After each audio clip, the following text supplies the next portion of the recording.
se retrouve en ce 3e jour de la semaine avec cette nouvelle création. Alors au moment où je vous parle, je ne sais pas trop encore comment je vais l'appeler. Tout ce que je sais, c'est que j'avais juste envie de vous présenter quelque chose d'un petit peu plus artistique, un peu plus poétique, féminin, enfin bref, on catégorise comme on veut, mais pas dans l'horreur. Après, on est quand même pas très loin puisqu'en soi, ça reste une plaie ouverte, hein. C'est juste que j'ai remplacé toutes les couleurs rouge sang, etc.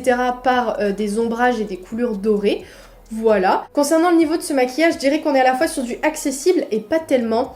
Alors, toute la partie beauté, le collage des fleurs, bon, pas de souci. Mais c'est plus le travail de la plasto. Je dirais que c'est vraiment ça la réelle difficulté de ce maquillage. Puisqu'il faut quand même avoir pas mal de patience et de dextérité pour bien fondre tous les raccords. Vous verrez dans le tuto qu'il y a des zones plus ou moins faciles. Je pense que c'est un make-up très bien à faire sur quelqu'un. Sur soi, c'est plus compliqué. Mais bon, écoutez, j'y étais, j'avais envie de le faire, je suis quand même contente, donc j'espère que cette proposition vous plaira, donc c'est parti.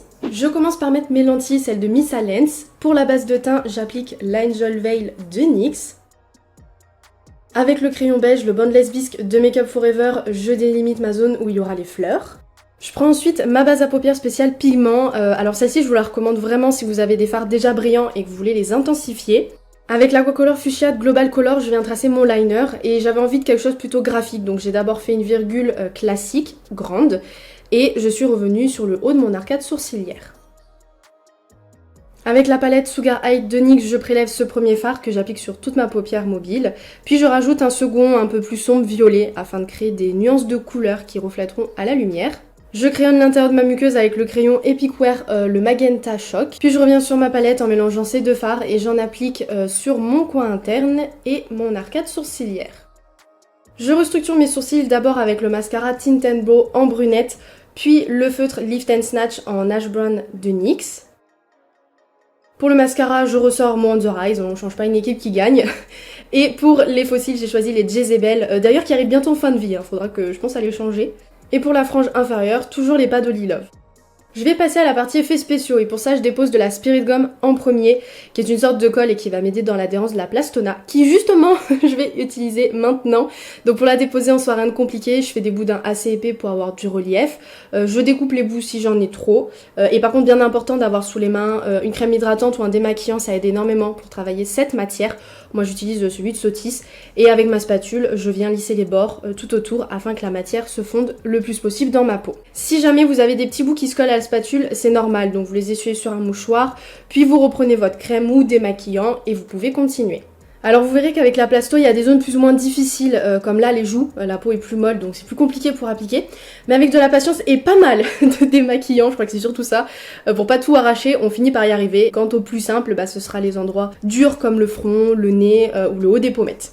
Une fois que tout me convient, je viens un petit peu ouvrir vers l'extérieur ma sorte de plaie, voilà, que tout soit pas collé à plat. L'idée c'est quand même que quelque chose sorte de ce trou. Je rajoute du latex de chez Kryolan afin de sécuriser ma prothèse, car on est quand même sur une zone assez mobile, bon, sauf le front, mais en parlant ou autre, ça peut fragiliser, donc au cas où. Je fixe le tout avec ma poudre translucide et aussi afin d'enlever ce côté brillant. Avec mon aquacolor noir, je remplis l'intérieur en laissant le centre vide puisque je vais y rajouter du doré. Celui-ci c'est de Superstar et je l'applique de sorte à créer un dégradé vite fait.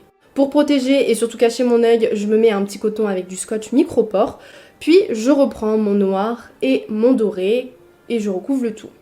Il est temps de passer aux fleurs que je vais coller avec du latex histoire que ça tienne bien et je vous conseille comme moi d'en acheter toutes sortes et de plusieurs tailles afin que le choix soit varié.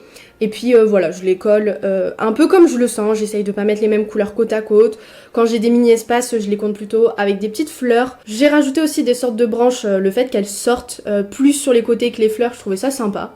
Donc voilà. Je décore aussi avec des strass en différentes tailles qui proviennent de Cultura et Primark. Et j'étais tellement à fond sur mon côté artistique que j'ai total zappé de faire le teint. Donc c'est pas grave. Je le fais de suite avec le fond de teint Born to Glow en 0,7.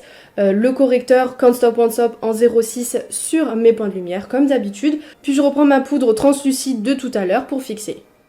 Je termine le travail de mon teint avec un modelage rapide au bronzer, le 02 de NYX, de l'highlight en mélangeant ces deux couleurs de la palette BK sur mes pommettes, le nez et le bout des lèvres. Et justement pour les lèvres, je les crayonne avec l'Aqualip en 3C de Make Up For Ever qui est un nude bois de rose. Et par-dessus, je rajoute le rouge à lèvres Suede Matte Soft Spoken. Comme je trouvais que ça manquait un peu de couleur en dehors des fleurs, j'ai rajouté du blush sur les joues de la palette Overlust de NARS, ainsi que du doré sur les bords de ma blessure entre guillemets et dans le même esprit des couleurs type sang mais en or. Et pour finir, j'ai changé de tenue et mis ma perruque.